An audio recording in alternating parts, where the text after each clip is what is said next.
दिन रात मेहनत करते हैं। उनसे संबंध जोड़ने के लिए हम लोग दिन रात मेहनत करते हैं। भगवान किसी प्रकार से आपकी शरणागति मिल जाए। एक भक्त है भगवान का, निष्ठित भगवान की भक्ति किया करता है, निष्ठा भगवान को पुकारता है। धीरे धीरे उसकी अवधि वृद्धावस्था में परिवर्तित हो जाती है। वृद्धावस्था में जब परिवर्तित हो जाती है तो भगवान सोचते हैं इस भक्त के कष्ट को मैं कैसे देख सकूं। मेरा भक्त इतना पीड़ित है, अब तो मेरी सेवा भी नहीं कर पाता। इस भक्त के लिए मैं क्या कर जाऊं, कौन सा उपाय करूं कि मेरा भक्त जो है तकलीफ से दूर हो जाए। भगवान ने छोटे से बालक का रूप बनाया, चले गए भक्त के पास। क्या भगवान, क्या बाबा, मैं दुखियारी हूं, मुझे अपने पास रख लो, मैं आपके काम आ जाऊंगा, आपकी सेवा कर दिया करूंगा और आपके भगवान की भी सेवा कर दिया करूंगा, मुझे बस 2 रोटी दे देना, इतने में मेरा जीवन चल जाएगा। उस भक्त ने सोचा ये तो अच्छा है, ठाकुर जी की सेवा के लिए एक प्यारा सा भक्त मिल गया है, निष्कपट बालक। यदि भगवान के भक्ति के लिए आकर के स्वतः बोल रहा है तो ये साधारण बालक है।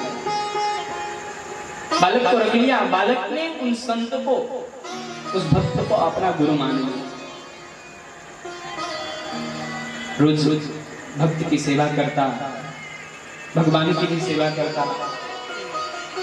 जो भक्त थे बहुत वृद्ध हो गए, उनकी वृद्धावस्था की प्रकाष्ठा हो गई, सुधि भी कमजोर होने लगे। शौच को गए तो लोटा भूल गए, शौच को गए तो लोटा भूल गए। लेकिन जो नन्हा सा भक्त है, देखा कि अरे भक्तराज जी तो लोटा भूल करके चले गए, इनको तो लोटा पहुंचाना होगा। लोटा लेके गया, बैठा था। भक्तराज जी शौच कर रहे थे, लोटा लेके जाकर रख दिया। जब भक्तराज शौच करके वापस आए, कहा भक्तराज जी, छोटे भक्त ने भक्तराज जी से पूछा, भक्तराज जी आपसे एक प्रश्न पूछो। आप शौच करते समय अपनी जिह्वा को दबा कर बैठे थे, क्या कारण है कि आपने अपनी जिह्वा को दबाया? भक्तराज जी कहे देखो इसका स्वभाव में कुछ गड़बड़ सा हो गया है, मैं शौच में भी बैठा रहता हूँ तो दिन रात भगवान का नाम जपा करती है, दिन रात भगवान का पुकारती है, ये स्वभाव बन गया है, इसका आदत बन गई है इसकी। इसलिए शौच के अवस्था में कहीं भगवान का नाम न उच्चारित हो जाए तो अपनी जिह्वा को मैं दबा करके बैठा हूं, दबा करके बैठा हूं। भक्त ने कहा अच्छा, उसी क्षण आपका प्राण निकल जाए तब तो आप भगवान का बिना नाम ही स्मरण किए मर जाएंगे। भक्तराज जी को लगा ये कोई साधारण बालक नहीं है, ये प्रश्न जब मुझसे पूछ रहा है, ये जब ब्रह्म का खुद ध्यान रख सकता है तो कोई साधारण बालक नहीं है, ये तो अवश्य मेरे ठाकुर। कहने का तात्पर्य आप जब भगवान से संबंध जोड़ते हो तो भगवान किसी न किसी रूप में आपके पास स्वतः दौड़ करके आते हैं। जरूरी नहीं कि भगवान 4 भुजा धारण करके आए, हाथ में शंख चक्र गदा पद्म लेकर के आए, विराट रूप लेकर के आए, आवश्यक नहीं है। भगवान किसी भी स्वरूप में आपके पास में आ सकते हैं, बस आपकी प्रीति निश्चल होना चाहिए, निष्कपट होना चाहिए। निश्चल प्रीति भगवान को बड़ी प्रिय है। रामचरितमानस का एक ऐसा उदाहरण जो निश्चल प्रीति को दर्शाता है कि भगवान निश्चल प्रीति के कितने भूखे हैं। भगवान हनुमान जी विभीषण की कुटिया में बैठते हैं, पहुंच जाते हैं। विभीषण नाना प्रकार का संवाद करते हुए पूछता है हनुमान जी, क्या भगवान मुझसे प्रेम करते हैं? बताओ क्या श्री रामचंद्र जी मुझसे प्रेम करते हैं?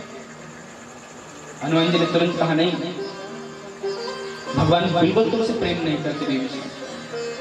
क्यों? विभीषण अपने जीवन को तत्काल ही धिक्कारने लगा। धिक्कार इस तरह जीने का जिस जीने का कोई सार नहीं, ठाकुर जी के होते मुझे पूजा का अधिकार नहीं। ऐसी भक्ति धिक्कारित है। मैं भगवान की इतनी भक्ति कर रहा हूं और भगवान मुझसे प्रेम तक नहीं करते। धिक्कार मेरा जीवन है। हनुमान जी ने कहा, अरे पागल क्यों बनते हो, भगवान तुझसे प्रेम नहीं करहि सदा सेवक पर प्रीति। भगवान तो तुझसे प्रीति करते हैं। अरे प्यार मोहब्बत प्रेम तो 2-4 दिन की चीज है, लेकिन जहां प्रीति जुड़ जाए वो जीवन भर के लिए आनंदित कर देने वाली चीज है। जब आपकी प्रीति भगवान में जुड़ेगी ना तो नैन बांके बिहारी से जा मिलेंगे।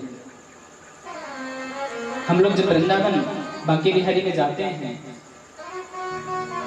तो वहां के रस खान, वहां के कवि, वहां के ब्रज रसिक बिहारी जी से नैन मिलाते हैं और ये देख करके एक कवि भाव चकित हो जाता है, कहता है, नैनों में पपरी परत, नैनों में थोड़ा सा तिनका पड़ जाए तो बैरी नैना बहुते दुखाए, पर वो नैन कैसे रहे जिन नैनन में नैन समाए। वो नैन कैसे रह जाते हैं जिसमें बांके बिहारी के नैन समा जाते हैं।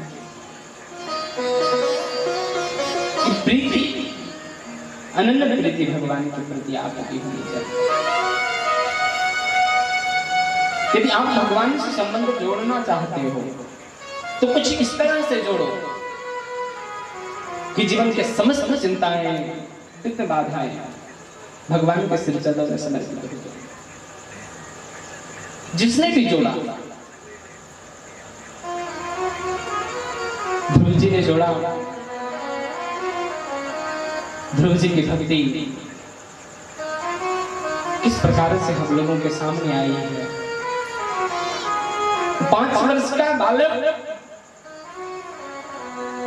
भगवान को प्राप्त करके विश्व अटल पर अपनी छाप छोड़, परंतु एक वहां भी संशय हो गया। आपको किसी ने भक्त के चरित्र में नहीं बता ले जा रहा हूं अभी मैं। कारण क्या है कि पहले आप भक्त के चरित्र को श्रवण करने के लायक हैं कि नहीं, मुझे ये देखना होगा।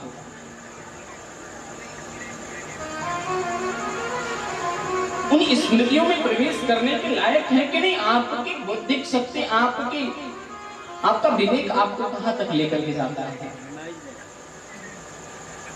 आधी सीढ़ी पर जाकर के बैठ जाएगा, अब मुझसे नहीं होता, तो आधी सीढ़ी पर कौन जाएगा। नीचे भी आओगे तो आधी सीढ़ी उतरनी है, ऊपर भी जाओगे तो आधी सीढ़ी चढ़नी है, तो बीच में छोड़ने का मार्ग नहीं। भक्त चरित्र से जोड़ने का तात्पर्य है कि आपकी मति पूर्ण रूपेण शास्त्र में प्रवेश कर जाए। जब ध्रुव जी ने भगवान को प्राप्त कर लिया तब भी उनको अहंकार हो गया। जब उनके भाई को अश्वनी कुमारों ने मार दिया,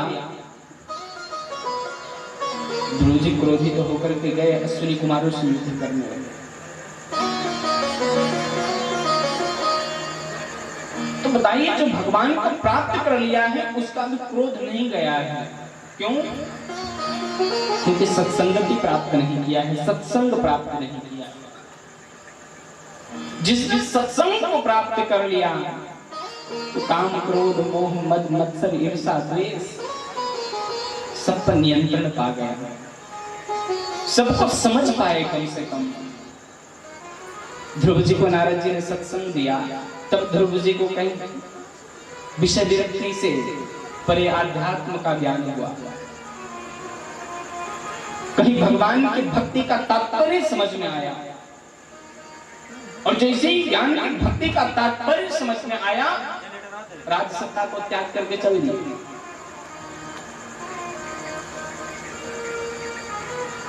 समर्पण भाव जागृत हो जाता है।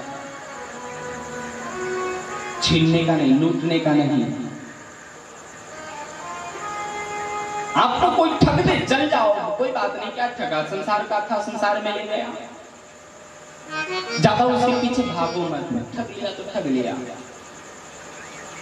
पर किसी को ठग करके खुश मत होना।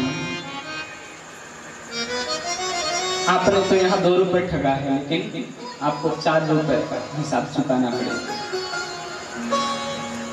मैं ऊपर की बात नहीं करता हूं, मैं धरातल की बात करता हूं।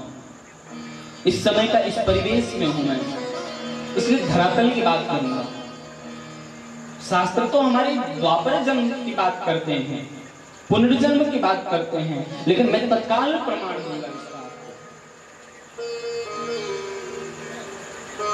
ये ऐसे ही नहीं है। यहां बैठने के बाद भी कौवा जो काक है ना, काक होई पिकट अब बकऊ होई मराला, यहाँ बैठने के बाद कौवा जो है पिक हो जाएगा,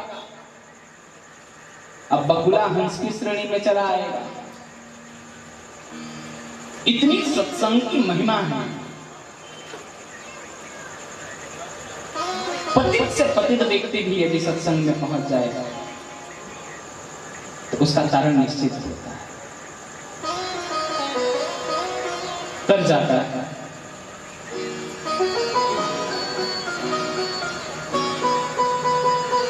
भगवान की श्रेष्ठता नहीं देखनी है, हमें किस भगवान की भक्ति करनी है, बस बने आप अपने इष्ट को साधते चले।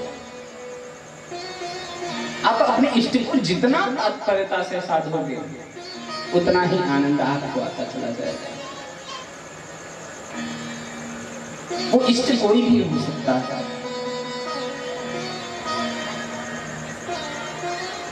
प्रयागराज में बैठे कुंभ के समय में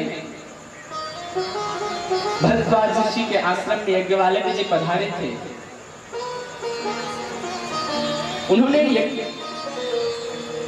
यज्ञवाले जी ने भरद्वाज जी से प्रश्न पूछा, और प्रश्न पूछने से पहले कहा, कहत मोहि लागत भय अरु लाजा। कहने में तो भगवान मुझे भय और लाज दोनों ही लग रहा है, परंतु जो न कहीं सो होई बड़ अकाजा। कहने में तो मुझे भय भी लग रहा है, लाज भी लग रहा है, लेकिन मैं जो न कहूं तो बड़ा अकाज भी हो जाएगा।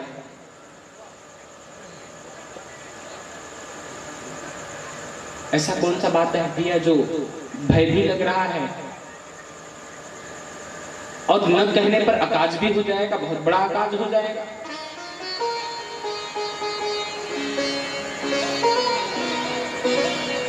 तो उन्होंने कहा, राम तात्पर्य सोई गति, राम के तात्पर्य की गति, राम के तात्पर्य की मति की तुलना हमारे शास्त्र में किस प्रकार से प्रमाणित है। अच्छा, एक सत्पुरुष होकर के जो अविवेकता की बात पूछे तो कैसा लगेगा?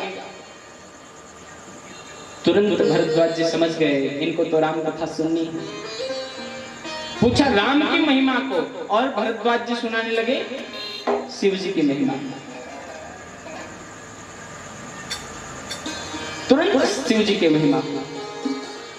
क्यों? कि ये उस स्तर का है कि नहीं है।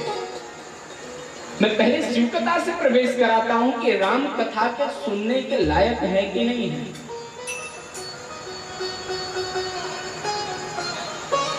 जैसा कि पूर्व में विदित अभी आगे बताया था भैया ने कि आप लोगों ने विगत वर्षों में क्या सुना है, आपको उसकी लालसा लगी पड़ी है। आकर के यहाँ अगर इस प्रकार का दूसरे किसी प्रकार का सांस्कृतिक कार्यक्रम होता